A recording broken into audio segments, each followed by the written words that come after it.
Putin की planning बता रही है कि अब खतरा यूक्रेन ही नहीं नेटो देशों पर भी है। इस बीच बड़ा अपडेट भी, कीव पर रूस का सबसे बड़ा हमला सामने आया है। अर्टम प्लांट को रूस ने निशाना बनाया है।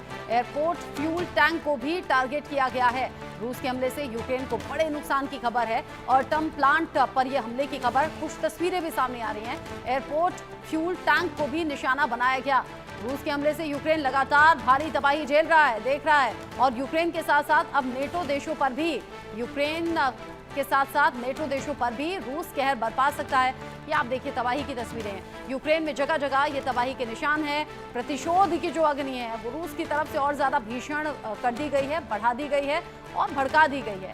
अब यूक्रेन तो इस तबाही को झेल ही रहा है। ये जो ताजा तस्वीरें आप देख रहे हैं यहाँ, इन तस्वीरों को देखने के बाद और जो अनुमान है कि नेटो देशों पर भी पुतिन के हमले का प्लान है, ये थर्ड वर्ल्ड वॉर की आहट सीधे तौर पर सुनाई दे रही है। तबाही की तस्वीरें पहली बार यूक्रेन से सामने नहीं आई, लेकिन पिछले दिनों हमने ये भी देखा कि नेटो देशों की मदद से ही यूक्रेन भी रूस पर भारी पड़ता हुआ कुछ वक्त नजर आया था। और इसी से पुतिन और ज्यादा बौखला गए हैं और अब उन नेटो देशों पर निशाना जो यूक्रेन को अब तक युद्ध में बनाए हुए हैं, यानी कि सपोर्ट कर रहे हैं, साथ दे रहे हैं अलग अलग तरीकों से।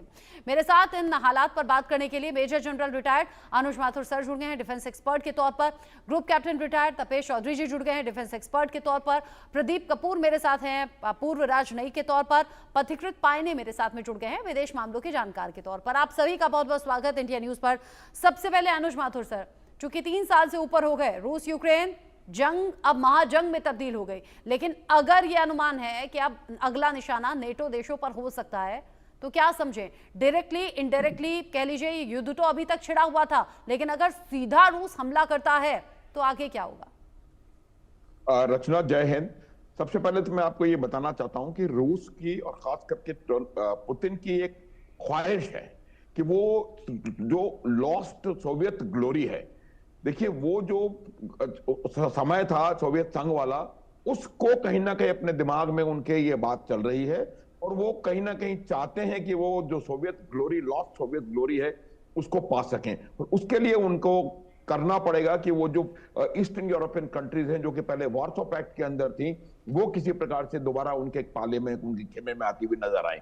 पहली बात तो ये है।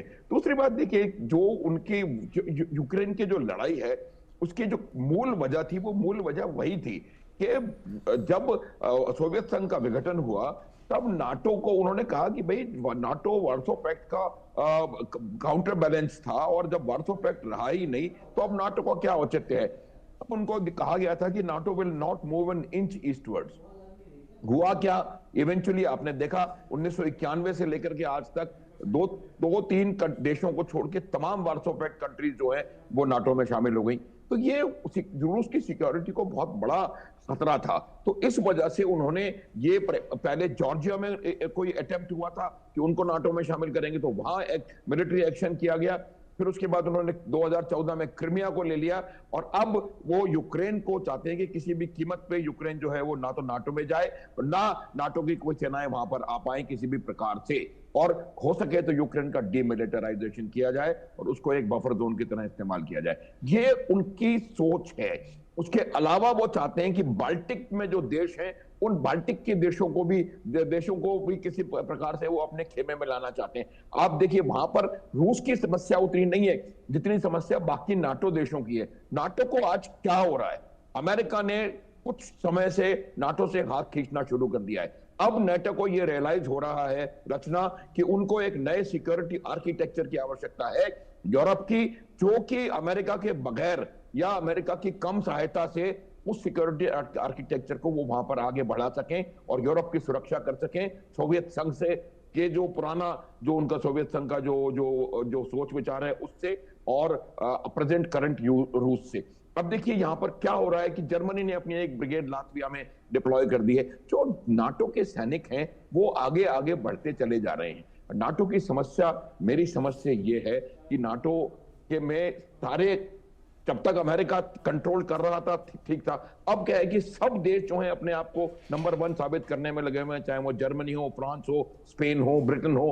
तो वो वहां पर उनका कोऑर्डिनेशन कहीं ना कहीं मिसिंग नजर आ रहा है और उसमें पुतिन जो है एक अपॉर्चुनिटी देख रहे हैं। ये जो यूक्रेन है, यूक्रेन तक ये लड़ाई रुकने वाली नहीं है। अब हम यूक्रेन के बारे में मैं आपको बताऊंगा कि क्या यूक्रेन में अभी फिलहाल चल रहा है और वो क्यों ऐसा हो रहा है। क्योंकि यूक्रेन में वो चाहते हैं कि जो उन्होंने ईस्टर्न यूक्रेन का जो हिस्सा, डॉनबास का हिस्सा है, उसको पूरा, उसके ऊपर वो उनका कब्जा बना रहे, पहली बात। दूसरी बात, वो उसके शोल्डर्स को, यानी कि उसके नॉर्थ और साउथ वेस्ट में भी एरियाज को कंसोलिडेट करना चाहते हैं। इसीलिए सुमी, खार्किव और ओडेसा पे हमले हो रहे हैं लगातार। तो उन जगहों पर भी वो अपना प्रभुत्व बनाएंगे।